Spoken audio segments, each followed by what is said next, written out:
These are white.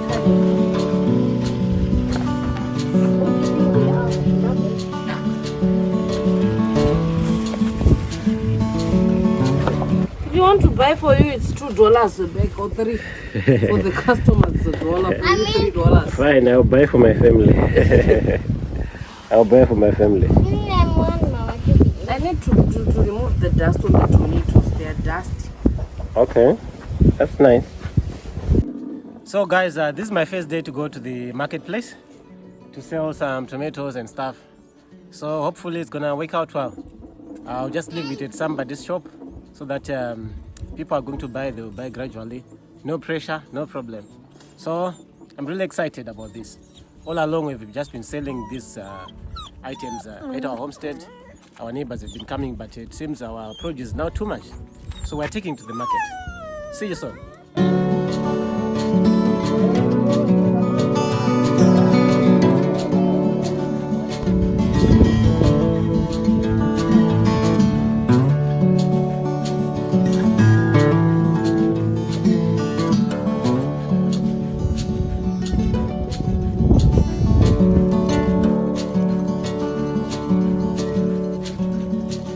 Thing that my children have come to understand is that our farm really lacks a lot of manure, and every time they go out they always bring this cow dung, and for it to be activated we've always put water in it in a bucket and mix it like this, then apply it to our tomatoes. And we don't like to put any chicken manure on our tomatoes because it really attracts red spider mite. So cow dung is a better option for us, and we are really going far with this cow dung. So that's what we're doing on these trench beds. With them first, dig a little bit, then apply this cow dung to make sure that the soil is very fertile. And for sure, our soil is changing from the state that it was when we arrived here. It has changed drastically.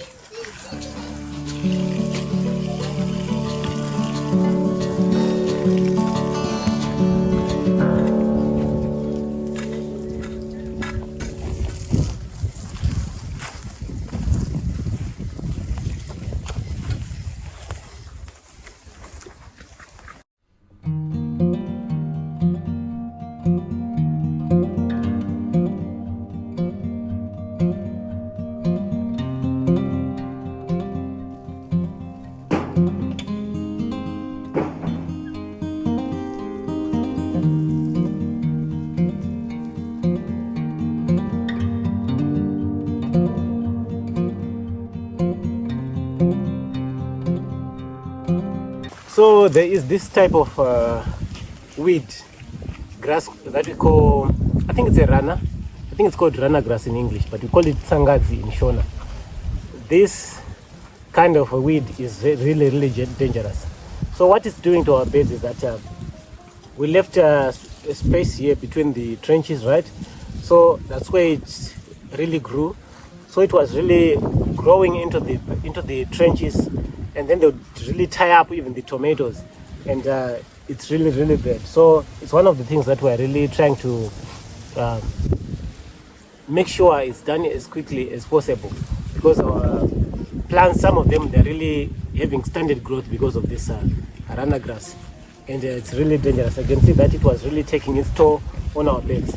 So somebody told us that as long as you apply cow dung manure and all that, it will be very easy to uproot.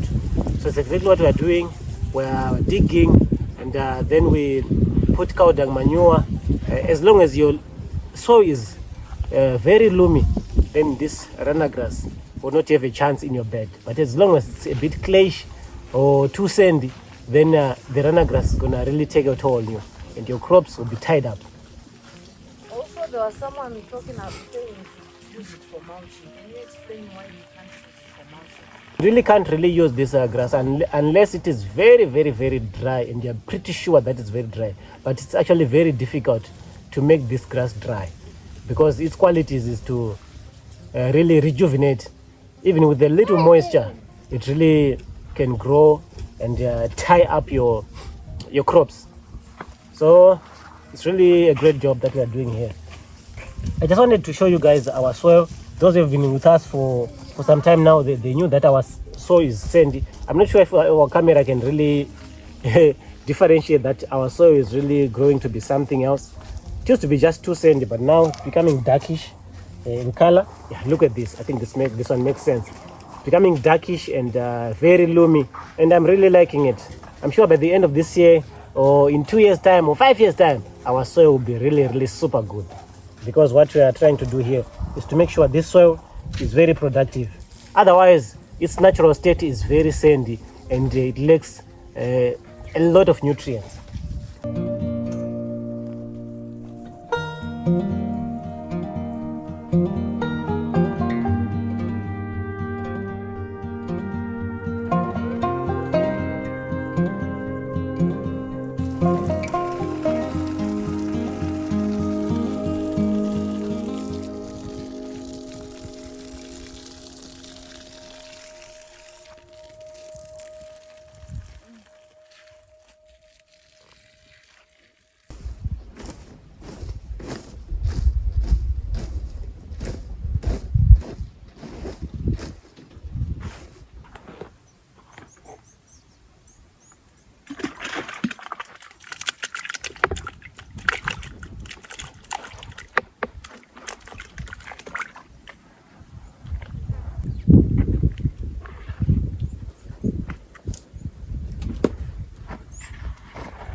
So after applying this cow dung liquid, I don't leave it like that, because the flies will be a problem here. So I take wood shavings from the place that we usually cut wood and spread on top to make sure there are no flies just roaming around, because it won't be sanitary.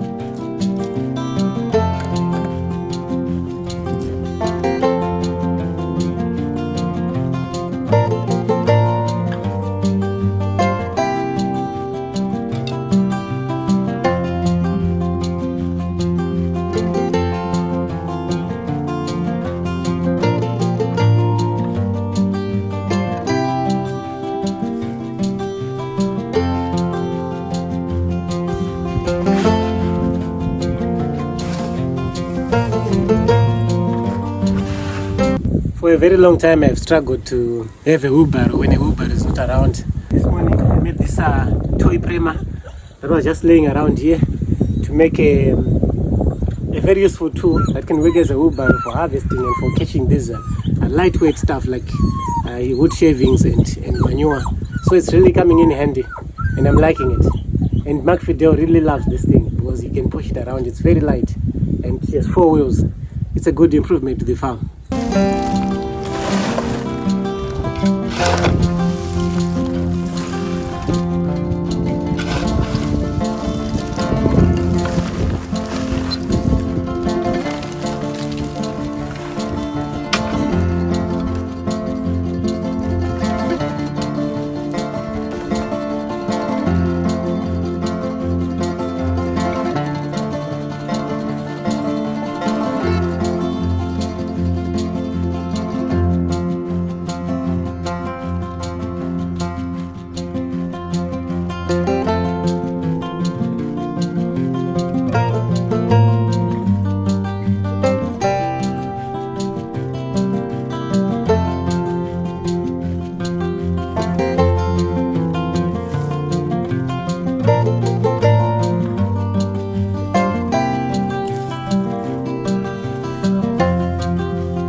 So as I was coming to fetch water here at the tank, my eyes just caught this heirloom that my sister gave me the seeds for. It's almost the same with mine, but hers has so many pleats, and I really love it.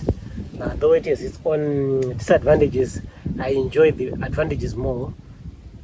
So this heirloom, the disadvantage is that it has a very short shelf life, and it easily gets affected with diseases. But the soup that it makes, it's really nice, and it ripens quickly, which is what I really like about it. And it's very big and gigantic, and it has a very good aroma. So I really love this heirloom. And I plan to plant at least 20 plants of this to cater for my kitchen garden more, because for business it's not really good because the shelf life is very, very short. But otherwise, for the kitchen garden, it's a perfect heirloom. I really love it. And also this place, it's my mango nursery place that I just planted a few tomatoes in it, and these mango trees are way due to be planted. I only planted maybe around 7 if not 10 of them, but I really had a lot here. So I plan to do that maybe this week or next week. I must transplant these mango trees before they develop a very long taproot that I won't be able to uproot them nicely. So they are very due to be planted somewhere. I actually have a place that I have planned for a good plantation of mangoes. Here with me, I think I have maybe 20 or less mango trees that are left here that are due for to be replanted. For some reasons today my eye is just catching some very nice things that I overlook sometimes because I'll be busy doing some other stuff. So this pawpaw tree, it has developed a very tiny little pawpaws. I don't know whether they are going to ripen or what, but they look very small, and the tree as well is still very small. The tree has been shedding a lot of leaves during the winter. I don't know what's going to happen during this summer. Not only that, I have quite a number of trees around here that I have planted ever since I came here in February 2026, and they are really growing up so fast. I have an orange tree, and I have a number of lemon trees around that I hope to show you guys in some of the videos. But today I just thought I should show you some of the things that I'm doing here. But I'm really loving this pawpaw tree, and the few leaves that have been drying, my chickens really love these leaves. And I heard they are quite nutritional, and they actually repel some diseases and pests, which is a very good thing.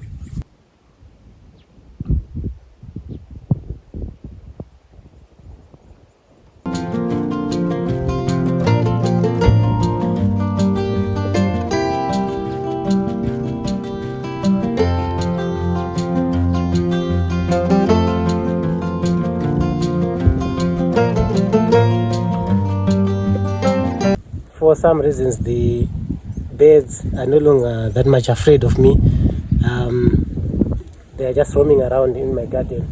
And besides the beauty that these birds really add to the homestead, they're actually a pain in the neck sometimes because they've finished all my vegetables and they are piercing on my tomatoes and all that. But besides that, I really love birds, and they are really quite an additional to the beauty of this homestead. Just watching them in the garden, roaming around and eating, especially on the place that I've recently raked, it really makes me happy.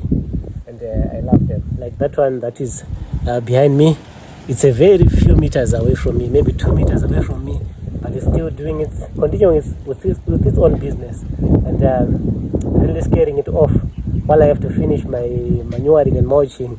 It really breaks my heart. I would really love to see them around, but balancing having birds and avoiding them from really devouring my garden is a very hard thing to do. But otherwise, I really love birds, and they are quite beautiful animals. And honestly, I don't know what this bird is doing, but it's really close, so close to me. Whether it's not seeing me or it's just too much of a friendly bird, I don't know what's with it. Because usually they are not this close to me, but this one is really a sweetheart. It's really a sweetheart, and I've stopped everything that I was doing to just have a look at this bird.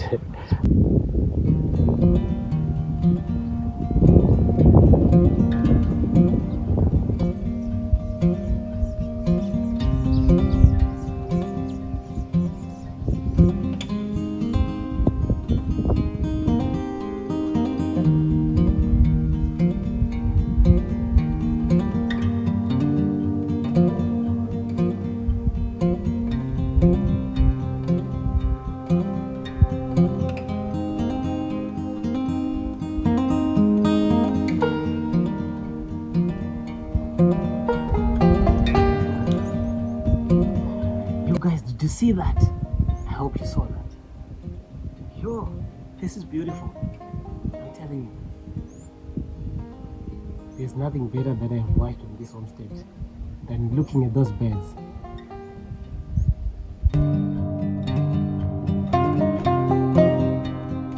So guys, I've been really adding to the source of my manure, and this is a compost pile that I've been turning here and there whenever I found the time to do it.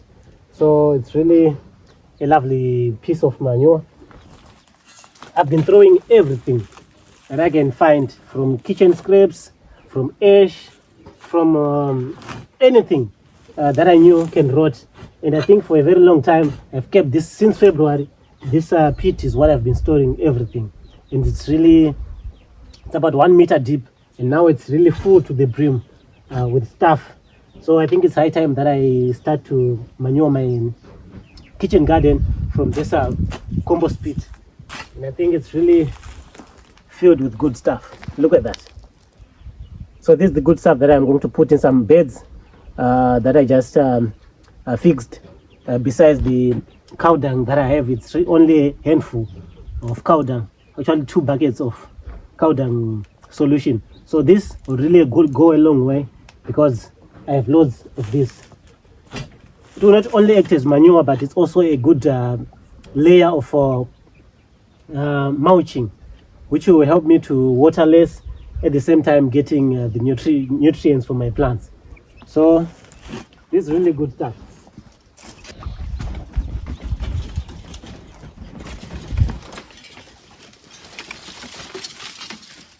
So guys, the best place to put the runner grass, especially when it is green like this, is the goat's pen, because they will, number one, they'll eat it.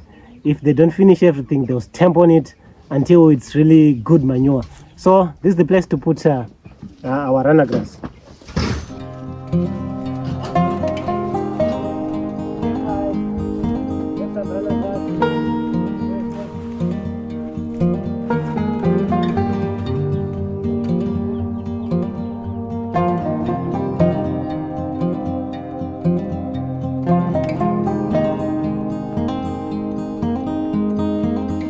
So it's already time for the goats to go out, so I'll just leave the door open and let them, whether they want to be in the pen or they want to be outside.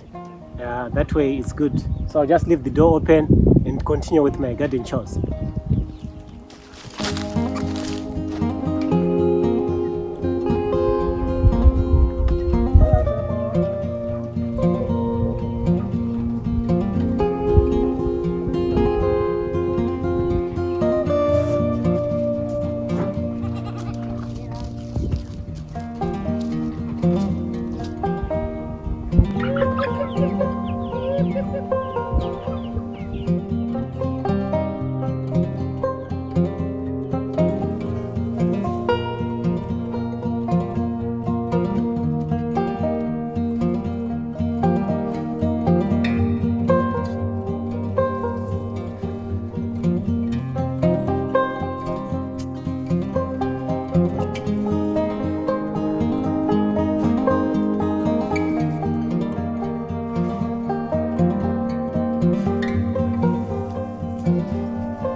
So guys, as we are watering the garden, we just realized this corner of one of the last beds here. It's being our onions are being eaten by something, and I don't know what it is. For so many years I thought onions are not eaten by anything, I know birds really don't like onions unless there's a specific type of a bird that like onions. I'm not sure about mice. I'm not sure about mice and rats if they really eat onion, but it's really bad. They've taken maybe 1/10 of the bed, and this is really bad. We don't know what to do with that. If we leave this thing to do this bed can be finished. So we don't know what we're gonna do. If you can help with advice, tell us what you can do. But maybe for your own information, you can check our fence. Remember, our fence is this thorn, which carries sometimes a lot of rodents and stuff like that. But as of now, we have no idea what is really eating our onion. They are just cutting like a small scissors. Maybe you can see that.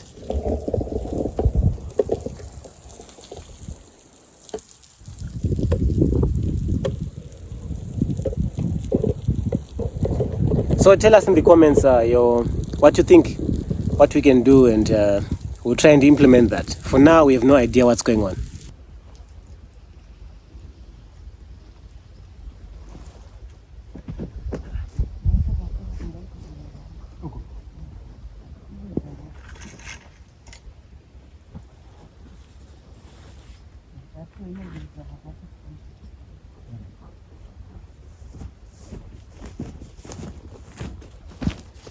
So Oxy had this to say. She said, Babalele, you know what you need to do? You need to plant crops that are consumed on a day-to-day basis, like kovo and okra.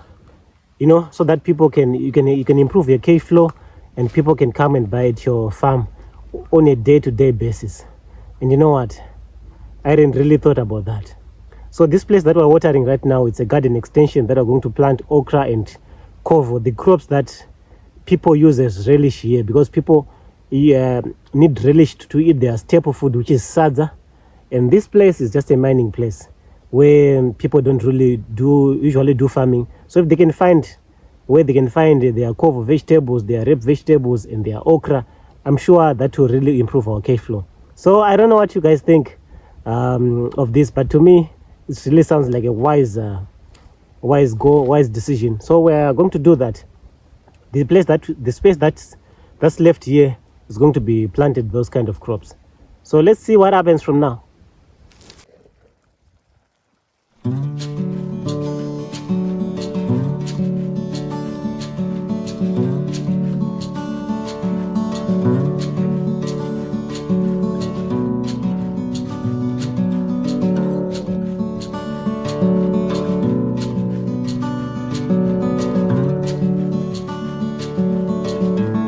So Cedric and Jennifer has been sneaking inside this homestead, and we have a lemon tree just behind here, and really it was growing so tall, and now it's very short because they are really eating it. So I've thought of putting a small barrier so that they don't eat it, otherwise it will get finished.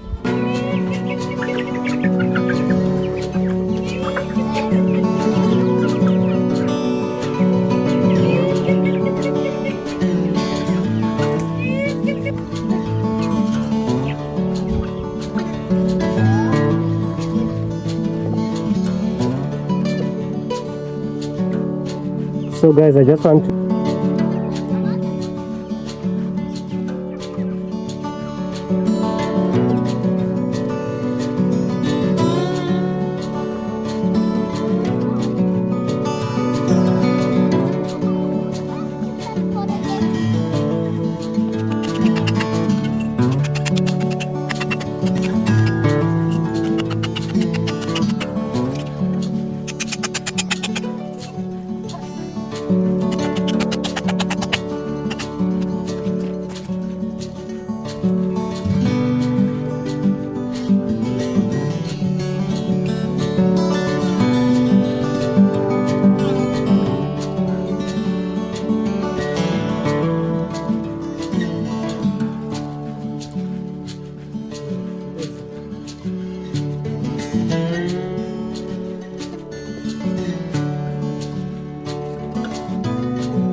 You know what happens in the homestead is that sometimes you just have to firefight, do what needs to be done at that particular moment.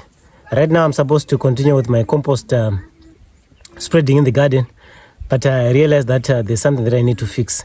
Those small chickens, they need to get inside the bigger coop, but inside an enclosed coop, which I'm going to show you right now.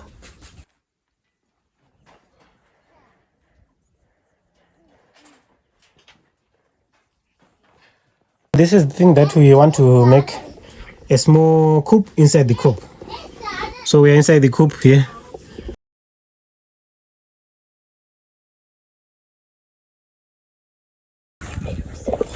So on second thought, this thing, I think it should be outside. Why? Because we could use this thing to be a cage to sell our chickens. And being in there is making things become congested inside. So I'm going to try and make it strong, and it should be outside. And I'm not sure if I'm going to be able to finish today, because there's a lot of cutting of fence that's involved. However, let me see where I can get to before the sun sets.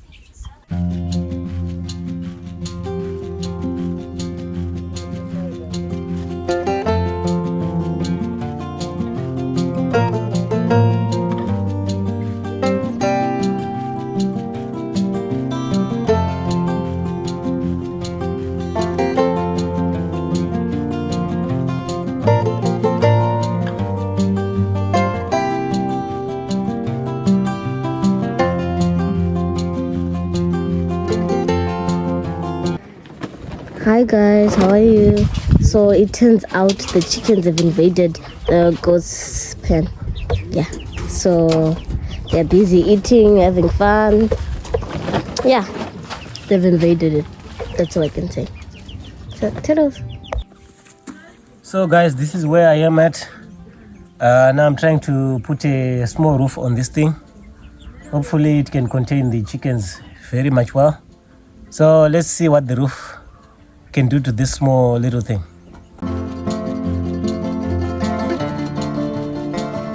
I have these leftover roofing sheets. Of course, some are long, and I can cut this with the scissors. They're very thin. So let's see if they can fit.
Okay.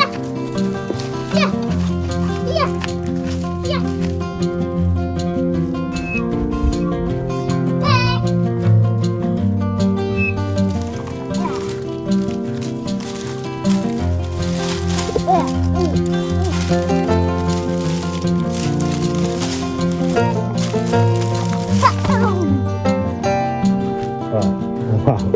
They're like Spider-Man.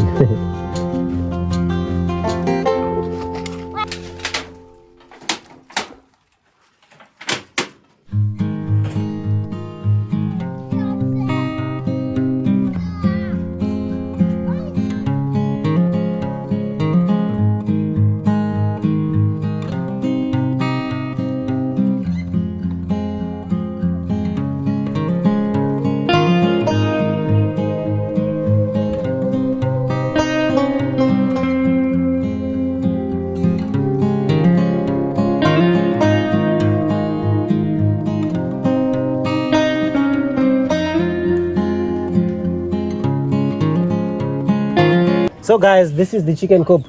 So I'm going to tie the poles at the ends so that the roof is really standing up there. And I'm sure this small chicken coop will be done and dusted. If it's cold, I'll just put the cardboard box either inside or outside. Then the chickens can stay for some time. If we want to sell our chickens from out of this place, we're going to use this small chicken coop because it's easy to carry around. Even in a wheelbarrow, you can put it and carry your chickens to the market. What's up, Daisy?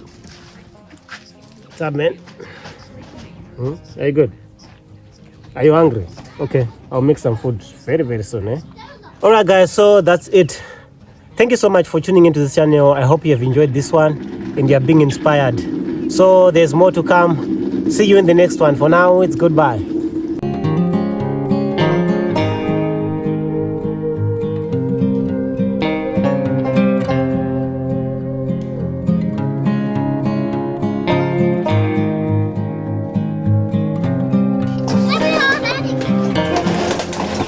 They're getting to the new home today.